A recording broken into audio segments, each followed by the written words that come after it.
नमस्कार मित्रों, अतिथि शिक्षकों के विश्वसनीय चैनल में आप सभी का एक बार फिर से बहुत बहुत स्वागत है।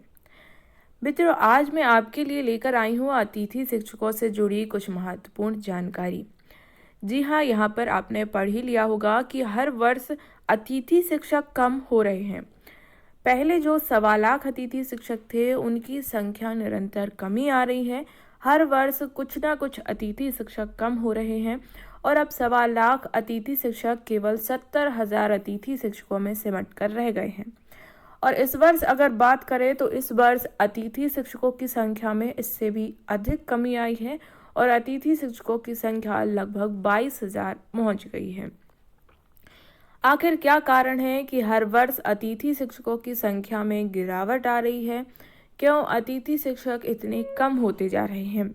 इसके पीछे कौन जिम्मेदार है और इसका खामियाजा किन्हें भुगतना पड़ रहा है? चलिए शुरू करते हैं आज का ये वीडियो। उसके पहले अगर आप एक अतिथि शिक्षक हैं और अतिथि शिक्षकों से जुड़ी महत्वपूर्ण खबरें चाहते हैं तो कर लीजिए इस चैनल को सब्सक्राइब और ये वीडियो लाइक करते हुए अपने दोस्तों के साथ शेयर कीजिए।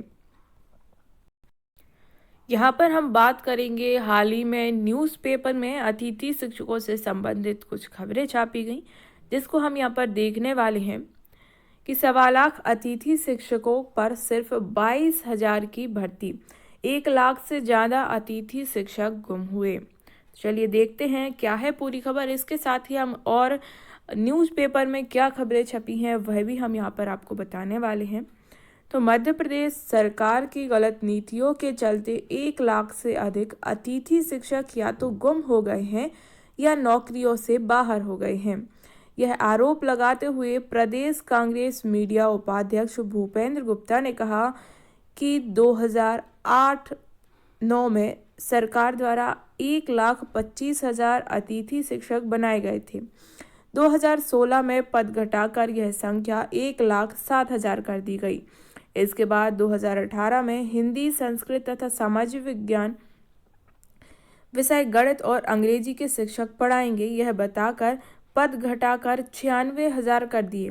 जबकि यह सरकार संस्कृत और हिंदी को धार्मिक दायित्व मानते हुए आगे बढ़ाने का दंभ भरती है। करोड़ों रुपया इनसे विश्व हिंदी दिवस सम्मेलन पर खर्च भी किया गया था। इन दोनों भाषाओं के अतिथि शिक्षकों के पद हटा दिए गए।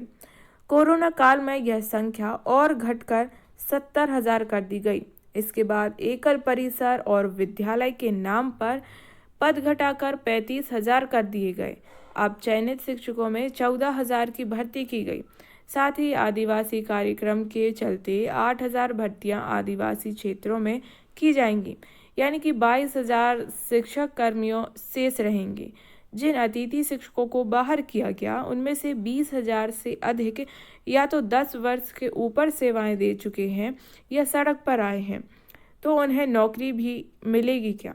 गुप्ता जी ने कहा है कि मध्य प्रदेश सरकार को बताना चाहिए कि हर महीने 1 लाख लोगों को नौकरी का वादा करने वाली सरकार के 1 लाख से ज़्यादा अतिथि शिक्षक कौन चुरा ले गया।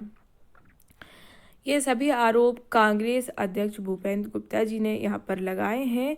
तो इसके साथ ही उन्होंने कहा है कि जो अतिथि शिक्षक 10 वर्ष से अधिक सेवाएं दे चुके हैं, अब अगर वह रोड पर आते हैं तो उन्हें क्या काम मिलेगा, और इतनी सेवाएं देने के बाद उनकी आयु काफ़ी अधिक हो गई है, तो ऐसे में वह अब कोई परीक्षाओं के फॉर्म भी अप्लाई नहीं कर पाएंगे। तो इनके लिए आखिर कौन जिम्मेदार है, या फिर इस प्रकार की भर्ती की ही नहीं जानी चाहिए थी जिनका कोई भविष्य नहीं है, और अगर भर्ती की गई है तो उसे स्पष्ट रूप से नियम लिखने चाहिए थे ताकि अतिथि शिक्षक आगे आसान्वित ना रहें। जैसा कि सभी जानते हैं कि पहले गुरुजियों को नियमित किया गया था परीक्षा लेकर, तो वही आस अतिथि शिक्षक भी लगाए हुए थे। बट यहाँ पर इतने वर्ष बीत जाने के बाद अतिथि शिक्षकों के संबंध में ना तो कोई अच्छी खबर सुनने आती है और ना ही उनके लिए कोई सांत्वना दी जाती है। उनके लिए क्या नीतियां हैं सरकार के पास, इसकी जानकारी भी सरकार को नहीं है। यहाँ पर भूपेंद्र गुप्ता जी ने कहा है कि 1 लाख से ज़्यादा अतिथि शिक्षक गुम हो गए हैं, क्योंकि कुछ अतिथि शिक्षक रहते हुए कुछ ने पढ़ाया और उन्हें बाद में लगा कि इसमें हमारा कोई भविष्य नहीं है, तो उन्होंने अतिथि शिक्षक का कार्य छोड़ दिया। उसके बाद अन्य कार्य करते रहे, क्योंकि अतिथि शिक्षकों के पदों को निरंतर कम किया जा रहा है। पहले अतिथि शिक्षकों के सिर्फ 3 विषय के अतिथि शिक्षकों को लगाया गया और 3 विषय को मना कर दिया गया कि इन अतिथि शिक्षकों की आवश्यकता नहीं है।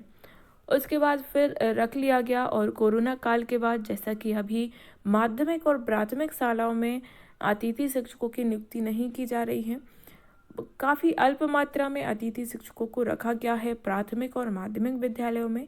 जैसा कि अभी नियम है कि सिर्फ अगर 3 नियमित शिक्षक है तो वहाँ पर कोई अतिथि शिक्षक नहीं रखा जाएगा, भले ही उस विद्यालय की दर्ज संख्या 200 हो, 500 हो, 600 हो, कितनी भी हो, वहाँ पर अतिथि शिक्षक नहीं रखा जाएगा। अब यह बताइए कि क्या 400-500 विद्यार्थियों के लिए सिर्फ 3 शिक्षक पढ़ा सकते हैं, चाहे वो नियमित हो या अतिथि हो? क्या सिर्फ 3 शिक्षक पढ़ाया जा सकता है? 3 शिक्षकों के द्वारा जो कार्य असंभव है, पढ़ाया तो जा सकता है पर उनकी शिक्षा पर क्या प्रभाव पड़ेगा, इसकी जानकारी सभी को अच्छी तरीके से है कि एक शिक्षक जहाँ सिर्फ अनुपात के हिसाब से देखा जाए तो सिर्फ 40 बच्चों के लिए पढ़ा सकता है। वैसे में अगर एक शिक्षक 100-125 बच्चों के लिए पढ़ाए, साथ ही इसके साथ साथ जो अन्य कार्य होते हैं उनको भी वह देखे, तो ऐसे में शिक्षा पर क्या प्रभाव पड़ेगा जो स्पष्ट है। तो ऐसे में अतिथि शिक्षकों की भर्ती की जानी चाहिए। प्राथमिक और माध्यमिक विद्यालयों में सभी पद खोले जाने चाहिए ताकि जो अतिथि शिक्षक बेरोजगार घर पर बैठे हुए हैं उनके लिए भी रोजगार प्राप्त हो और विद्यार्थियों के लिए भी अच्छी शिक्षा प्राप्त हो सके। इसके साथ ही यह दूसरे न्यूज़पेपर में भी खबर छापी गई है। प्रदेश कांग्रेस मीडिया उपाध्यक्ष के द्वारा आरोप लगाया है कि 2008-9 में अतिथि शिक्षकों के 1.25 लाख पदों को भरा गया था। इनकी संख्या 2016 में घटाकर 70,000 1,07,000 कर दी गई। उसके बाद 2018 में पदों को घटाकर 96,000 और अब 70,000 कर दिया गया। उसके बाद भी और अतिथि शिक्षकों की संख्या जो है उनको कम किया जा रहा है। तो इसके लिए आखिर कौन जिम्मेदार हैं और गलत नीतियाँ किस प्रकार अतिथि शिक्षकों के लिए हानि पहुंचा रही हैं, उन्हें किस प्रकार मानसिक और आर्थिक समस्या से जूझना पड़ रहा है, इसका आरोप लगाया है माननीय भूपेंद्र गुप्ता जी ने। मित्रों, हमारे द्वारा दी गई जानकारी अगर आपको अच्छी लगी है तो इस वीडियो को लाइक कीजिए, अपने दोस्तों के साथ शेयर कीजिए और इस प्रकार की और जानकारी के लिए इस चैनल को सब्सक्राइब कीजिए।